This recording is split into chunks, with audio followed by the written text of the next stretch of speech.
Hello everyone, আজকের আমাদের এই টোটাল বিলটা হতে যাচ্ছে ইন্টেল ফ্যানবয়দের জন্য। আপনি একজন বিগিনার লেভেলে যদি ফ্রিল্যান্সার হয়ে থাকেন, কিংবা আপনি ফ্রিল্যান্সিং কাজ শিখতে চাচ্ছেন, অথবা আপনি একজন স্টুডেন্ট, আপনার বাজেট খুবই টাইট, তাহলে আপনার জন্য আজকের আমাদের পুরো বিলটা। সো স্টারটেক থেকে আমি মেহেদি থাকছি আজকে আপনাদের সাথে পুরো ভিডিও জুড়ে।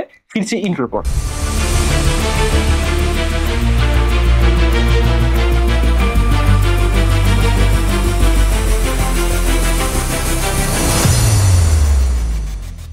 সো প্রথমে আসি প্রসেসরের দিকে। প্রসেসর হিসেবে আজকে আমাদের কাছে আছে ইন্টেল কোর i5 13400 এই প্রসেসরটা। এটি একটি 10 কোর 16 থ্রেডের প্রসেসর। এর বেস ক্লক 2.5 গিগাহার্টজ এবং এর বুস্ট ক্লক কিন্তু আপ টু 4.6 গিগাহার্টজ পর্যন্ত।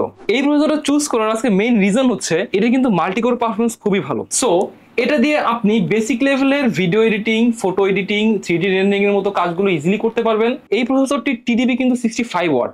সো আপনি যদি ওভারক্লক না করেন তাহলে কিন্তু বিগিনিং লেভেলের যে কোনো মাদারবোর্ড দিয়ে আপনি এই প্রসেসরটি ইউজ করতে পারবেন।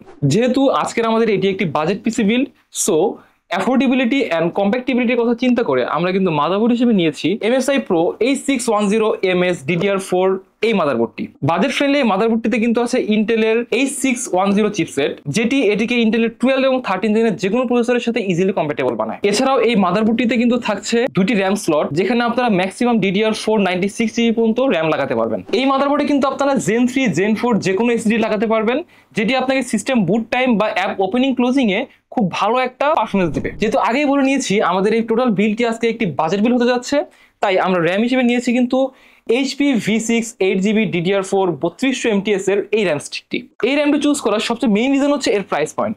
এটি যে প্রাইস পয়েন্টে দিচ্ছে, এই প্রাইস পয়েন্টে আসলে মার্কেটের খুব একটা কম্পিটিটর নেই। তাছাড়াও এই র্যামটির ক্যাশ লেটেন্সি কিন্তু খুবই কম, CL16, যেটি হচ্ছে এই প্রাইস পয়েন্টে বেস্ট পারফরমেন্স ইনশিওর করে। স্টোরেজ সিস্টেম হিসেবে আমরা এখানে ইউজ করছি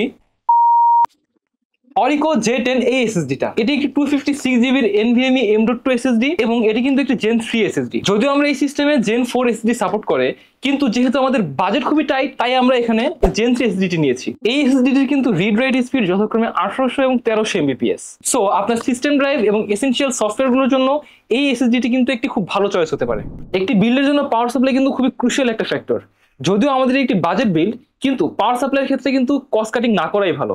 সেক্ষেত্রে আমরা পাওয়ার সাপ্লাইয়ের ক্ষেত্রে নিয়েছি এখানে অ্যান্টেকের কাটলামস্টেক সিরিজের CSK 450 এই পাওয়ার সাপ্লাইটি। এটি কিন্তু একটি 80+ ব্রোঞ্জ সার্টিফাইড পাওয়ার সাপ্লাই, পাওয়ার এফিসিয়েন্সি 88%। সো এক্ষেত্রে কিন্তু আপনি খুবই ভালো একটা ব্যাকআপ পাবেন। এছাড়াও অ্যান্টেকের এই পাওয়ার সাপ্লাইয়ের সাথে কিন্তু রয়েছে 5 বছরের ওয়ারেন্টি। এর সাথে অ্যান্টেক কিন্তু এখানে বার ওয়ারেন্টিও প্রোভাইড করছে। সো আপনার যে কোনো ধরনের অ্যাক্সিডেন্টাল বার্ন বা যে কোনো ইস্যুতে আপনি কিন্তু ওয়ারেন্টি ক্লেম করতে পারবেন। সো এখন আসি এই সবকিছু আপনি রাখবেন কোথায়। তার জন্য কিন্তু আমরা কেসিং হিসেবে বেছে নিয়েছি অ্যান্টেকের NX292 এই কেসিংটি। এটি একটি মিড টাওয়ার কেসিং। এতে ATX, micro ATX, mini ITX যে কোনো ধরনের মাদারবোর্ড আপনি ইজিলি ইউজ করতে পারবেন। এই কেসিংটার সাথে কিন্তু আপনারা একটা না দুইটা না চারটা ARGB ফ্যানও পেয়ে যাচ্ছেন। এছাড়াও এই কেসিং এ কিন্তু আপনারা টপে দুইটা 120mm এর, ফ্রন্টে তিনটি 120mm অথবা দুইটি 240mm এর এবং রেয়ারে একটি 120mm এর ফ্যান ইউজ করতে পারবেন। এই কেসিংটার কিন্তু স্পেস খুবই ভালো। এতে কিন্তু আপনারা 320mm পর্যন্ত যে কোনো ধরনের গ্রাফিক্স কার্ড খুব ইজিলি ইউজ করতে পারবেন। এছাড়াও এর ম্যাক্স CPU লেন্থ কিন্তু 165mm পর্যন্ত।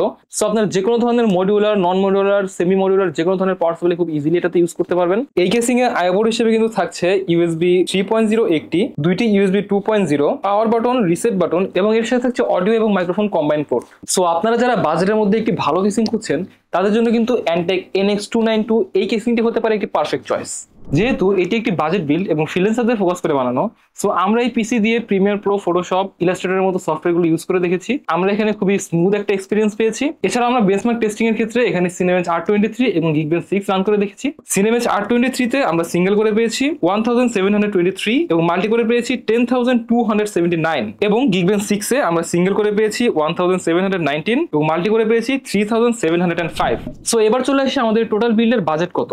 আমাদের টোটাল বিল্ডের বাজেট কিন্তু পড়েছে অ্যারাউন্ড 46,000 টাকার আশেপাশে। সো আপনার বাজেট যদি হয়ে থাকে এরকম এবং আপনি বিগিনিং লেভেলের পিসি বিল্ড করতে যাচ্ছেন, তাহলে কিন্তু আপনারা চাইলে এই পিসিটি দেখতে পারেন। এই পিসির সকল কম্পোনেন্ট পারচেস করতে কিন্তু ভিজিট করতে পারেন startek.com.bd তে, অথবা চলে যেতে পারেন আমাদের রিঘোষ স্টারটেকের যে কোনো আউটলেটে। সো আজ এ পর্যন্তই, ভালো থাকবেন, আল্লাহ হাফেজ।